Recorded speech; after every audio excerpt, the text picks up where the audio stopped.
My name is Doris. Doris Frump.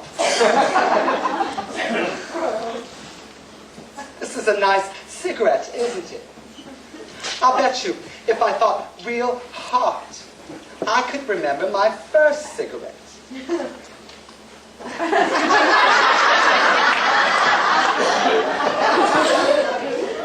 Oh yes, there it is. It was my first day of school. I was 6 years old, as I remember. I got on the bus. None of the children would let me sit with them. Oh, they wouldn't. They wouldn't let me sit with them. Except one child. Oh, he was lovely. His name was Lenny. I loved him. I sat down with him. We were so close. We were like Sweet Charlotte and Baby Jane. I remember later that same day, some of the other children made fun of me because they said my eyes bugged out. Lenny said, Doris, perhaps if you did something to impress the children, maybe they'd leave you alone. I thought, why should I? I have nothing in common with a bunch of illiterate 6-year-olds. But I did anyway. It was fabulous. I smoked a cigarette. And ever since then, wherever I went, I was smoking. Mama always said you could tell a lot about a person by their butt.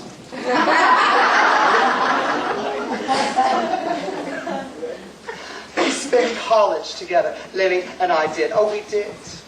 Then eventually he joined the Peace Corps and he went away. I had to do something to fill the time.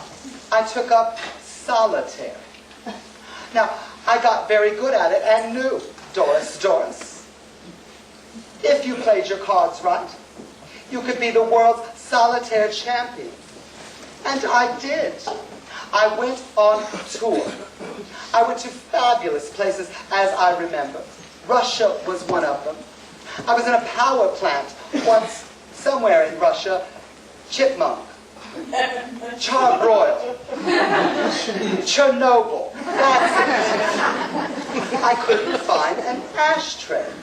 I dropped my cigarettes into a large can. I learned a new word that day. Meltdown.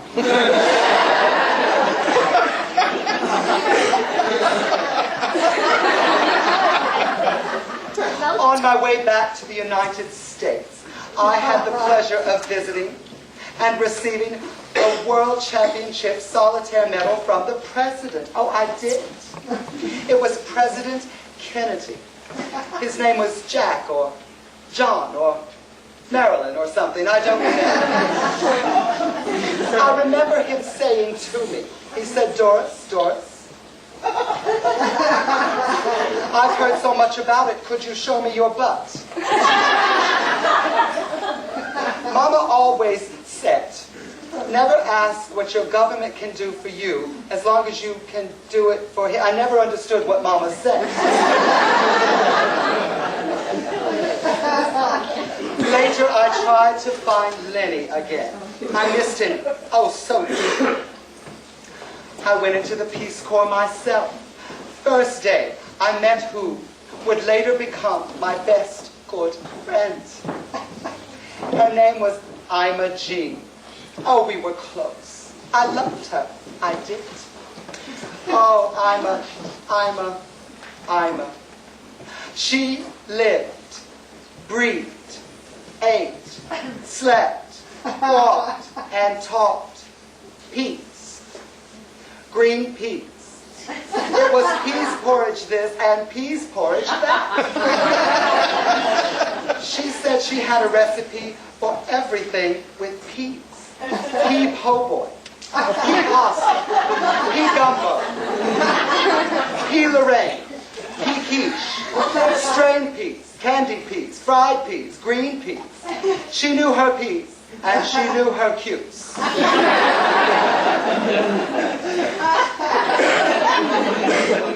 One day, a doctor called me. Oh, I remember it like it was yesterday. He called me. He said, Doris, Doris, Ima Jean's on her deathbed. Oh, you must come, you must. So I did. I ran to her deathbed. I said, Ima, what is wrong? She said, I have gonorrhea. And syphilis. The clap. Herpes. AIDS and a small cold sore right there. Ima was always an incurable romantic.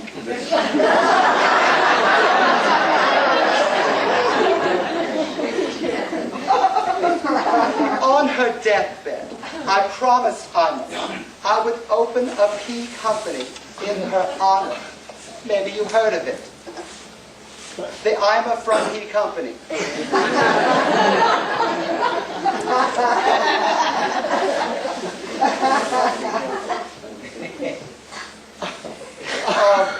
One day, Lenny and I found each other again. Oh, we did. He said, I've got someone you need to meet, Doris, Doris. I said, who? He introduced me to a little girl. Oh, she was lovely. Oh, she was lovely. He said, this is your daughter.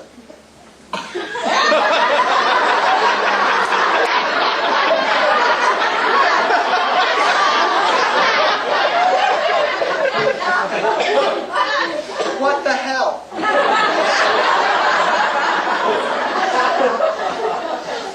Oh, it's been years since then. Lenny finally died. Ima finally died. And Mama did too. I remember Mama always said, life is, well, it's like a pack of cigarettes. You can have one at a time, but in the end, you're left with nothing but the butts.